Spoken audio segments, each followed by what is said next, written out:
ओम श्री गणेशाय नमः। श्री जानकी वल्लभो विजयते। श्री रामचरित। जय श्री राम। दोस्तों, मैं जा रही हूँ रामायण का पाठ करने के लिए। वीडियो पसंद आ जाए तो लाइक कर देना, शेयर कर देना, चैनल पर नए सब्सक्राइब करना और कमेंट करके बताना ये रामायण।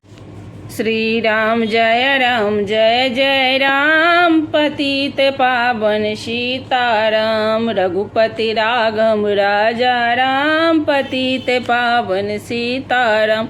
दोहा चिदानंद सुखधाम। शिव विगत मोह मद काम। बिचरहि महिधरि दे हरि। सकल लोक अभिराम। चिदानंद सुख के धाम और मोह मद और काम से रहित शिवजी संपूर्ण लोकों को आनंद देने वाले भगवान श्री हरि श्री रामचंद्र जी को हृदय में धारण कर भगवान के ध्यान में मस्त हुए। पृथ्वीराज विचारने लगे। कतहु मुनि उपदेश गयाना। कतहु राम गुण करहि बखाना। जदपि अकाम तदपि भगवाना। भगत विरह दुख दुखित सुजाना। वे कहीं मुनियों को यज्ञ का उपदेश करते और कहीं श्री रामचंद्र जी के गुणों का वर्णन करते।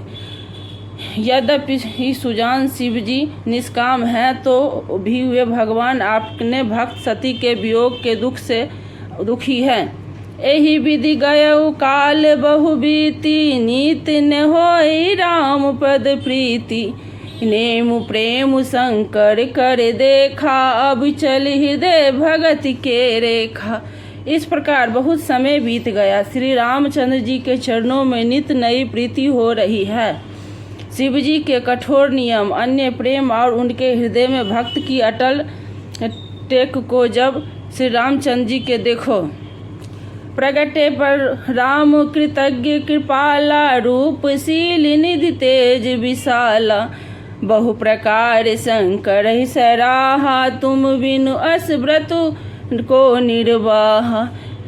जब कृतज्ञ उपकार मानने वाले कृपालु और रूपशील के भंडार महान तेज पुत्र भगवान श्री रामचंद्र जी की प्रकट हुए, उन्होंने बहुत तरह से शिव जी की सराहना की और कहा कि आपके बिना ऐसा कठिन व्रत और कौन निवाह कर सकता है। बहुविधि राम शिव समुझावा। पार्वती कर जन्म सुनावा। अति पुनीत गिरिजा के करनी। विस्तर सहित कृपा निधि वरनी।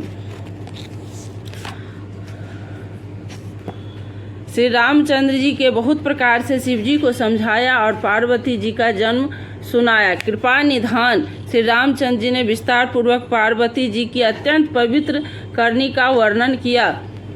श्री राम जय जय राम। श्री राम जय जय राम।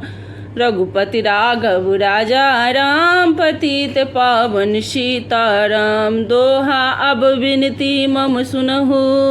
शिव जो मोह पर निज ने हु। जाय विबाहु शैल जही। यह मोहि मागे देहु। फिर उन्होंने शिव जी से कहा, हे शिव जी, यदि मुझ पर आपका स्नेह है तो अब आप मेरी विनती सुनिए। मुझे यह मांगे दीजिए कि आप आ जाकर पार्वती जी के साथ विवाह कर लें। कह शिव यद्यपि उचित अस नाही। नाथ बचन पुनि मेटि न जाही।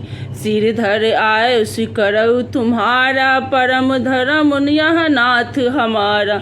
शिव जी ने कहा, यद्यपि ऐसा उचित नहीं है, परंतु स्वामी का बात भी मेटी नहीं जा सकती। हे नाथ, मेरा यही परम धर्म है कि मैं आपकी आज्ञा का सिर पर रखकर उसका पालन करूं। मातु पिता गुरु प्रभु के बानी। बिनहि विचार करहु शुभ जानी। तुम सब भांति परम हितकारी। आज्ञा सिर पर नाथ तुम्हारी। माता पिता और गुरु स्वामी को बात को बिना ही विचारे शुभ समझकर करना मानना चाहिए। फिर आप तो सब प्रकार से मेरे परम हितकारी हैं। हे नाथ, आपकी आज्ञा मेरे सिर पर है। प्रभु तो सहु सुनि शंकर बचना। भक्त विवेक धर्म जुत रचना। कह प्रभु हर तुम्हारे पन रहु। अब उर राखौ जो हम कहू। शिव जी के भक्ति ज्ञान और धर्म से युक्त वचन रचना सुनकर प्रभु रामचंद्र जी संतुष्ट हो गए। प्रभु ने कहा, हे हर, आपकी प्रतिज्ञा पूरी हो गई। अब हमने जो कहा है उसे हृदय में रखना। अंतर्ध्यान भय अस भासी, शंकर सोई मूर्ति उर राखी। तब ही सप्त ऋषि शिव पाए, आए बोले प्रभु अति वचन सुहाए। इस प्रकार कहकर श्री रामचंद्र जी अंतर्धान हो गए। शिवजी ने उनकी वह मूर्ति अपने हृदय में रख ली। उसी समय सप्त ऋषि शिवजी के पास आए। प्रभु महादेव जी ने उनसे अत्यंत सुहावने वचन कहे। श्री राम जय राम, जय जय राम।